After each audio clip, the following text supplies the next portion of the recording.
Hey, you know, other than impact, probably the most important moment during the golf swing, in my opinion, is the beginning of the downswing. You see, if you don't make the correct movements to start the downswing, gravity starts to take over, you start to build momentum, and at that point, your swing and the track of the club head starts to kind of turn into a cruise ship, where you're not really going to steer a cruise ship very much in these last moments into impact. It's not a speedboat anymore. You can't readily change what's going on. So if you mess up this first part starting down from the top, it becomes really difficult to get the most important part of the swing, which is the moment of impact.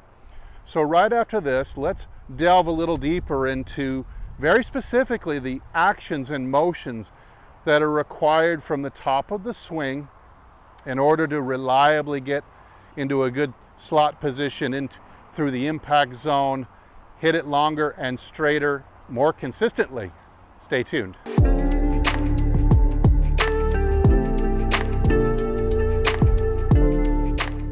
Hey, this is Steve. I continue my journey to hit it longer and straighter, not only off the tee, but all the way through to the green. I hope you'll join me. Hit the subscribe button down below, right there in the corner. Like this video at the end if you got some benefit out of it. And as always, leave a comment down below because it helps nudge the YouTube algorithm.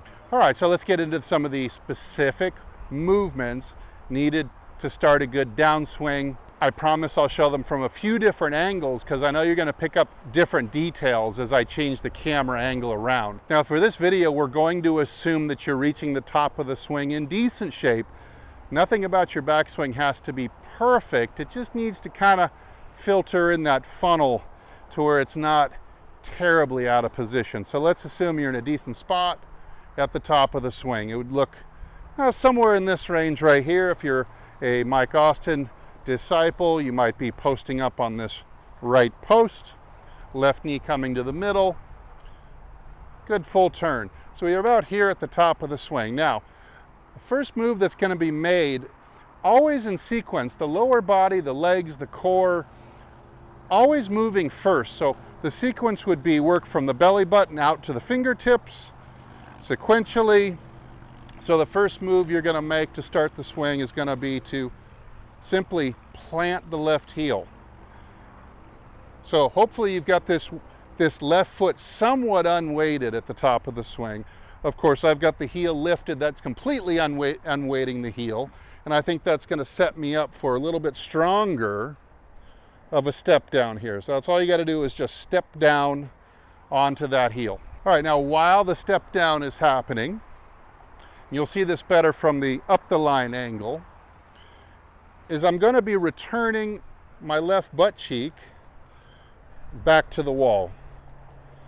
Okay, so it's at this moment I can kind of end up in like a double butt cheek moment, which actually looks from the camera's perspective like a little bit of a squat, like you might see a Nicholas or Sam Snead.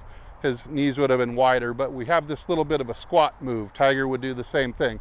So step down, return the left butt cheek to the wall. Okay, now accompanying those two things is going to be the beginnings of our release. And it's simply going to be, if you've seen my pizza box video where I'm turning the pizza box, okay, or maybe like a tray of hamburgers or something like this, and we're going to be kind of turning the elbow in this way.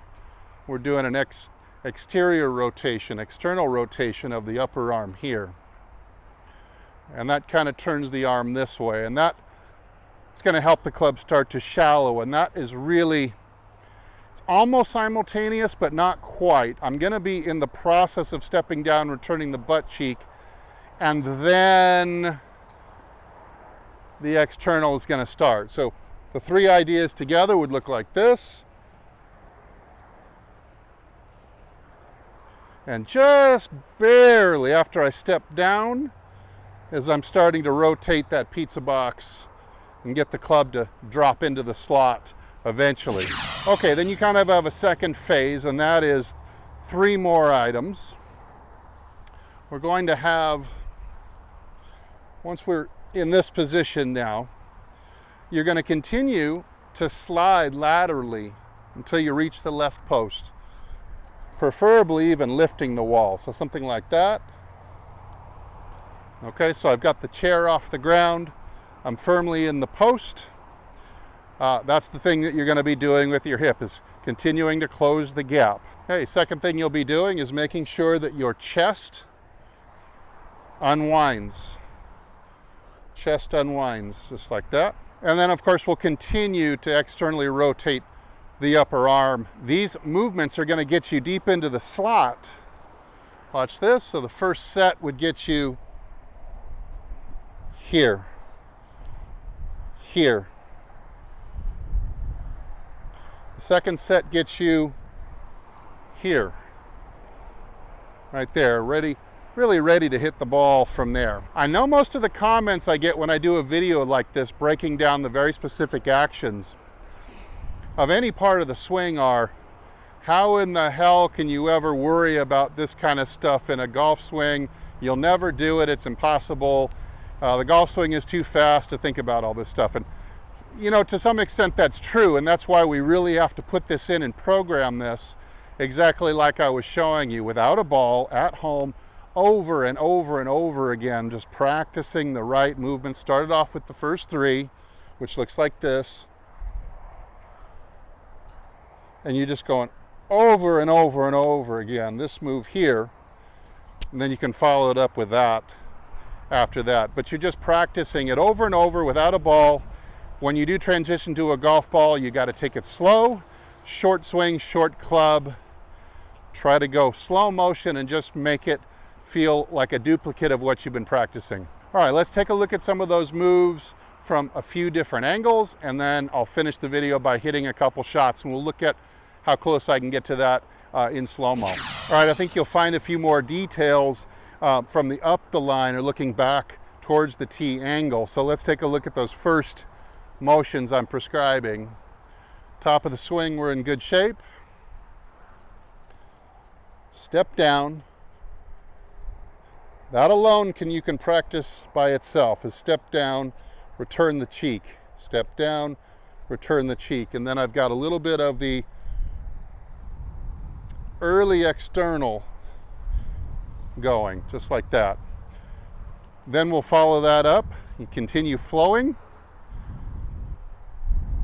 with keep posting up, unwinding the chest, and externally rotating the right upper arm. You end up here in this rock skip position in the slot, where you can really whirl the club through for power and accuracy. Step down, return the cheek, post up, turn, arm in the slot.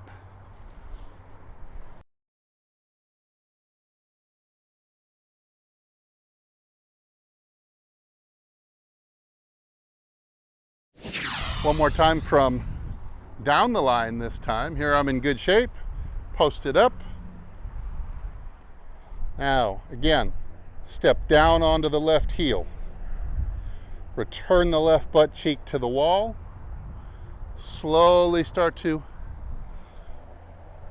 unwind that forearm and upper arm and spin the pizza box. Okay, that gets you about here. Now, continue posting up and turning, unwind the chest, get the club in the rock skip position.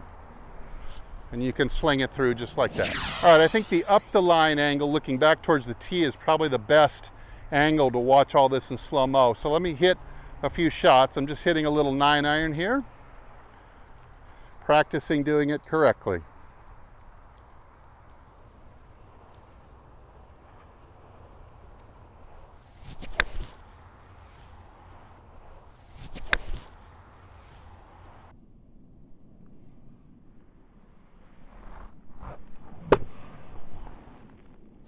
All right, looking back at that replay in slow-mo, I can see that I do most everything the way I'm describing. I think the only area that I'm a little bit weak is in the external rotation, dropping that club shaft a little bit shallower into the slot. It's not a huge deal, but it's something that I'll continue working on in my journey. All right, so again, I think learning this little list of movements and what order to do them in is really crucial to eventually becoming a really good golfer with really good control and power, but you can't be scared of a little hard work, because this is going to take lots and lots of repetitions over a very long period of time.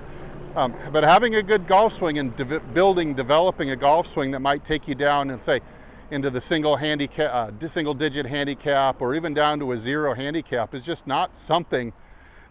If it was easy, everybody would have it, right? So again, just keep in mind these actions, especially the first 3 to get you started. Step down, return, arm external, finish it up by whirling the club through the impact zone. So hey, I hope you get some great benefit out of practicing these small moves, first at home, then on the range. If you do, would you come back and leave a comment down below and keep us updated on how you're doing. And as always, hey, I'm Steve. Thanks a lot for watching my channel.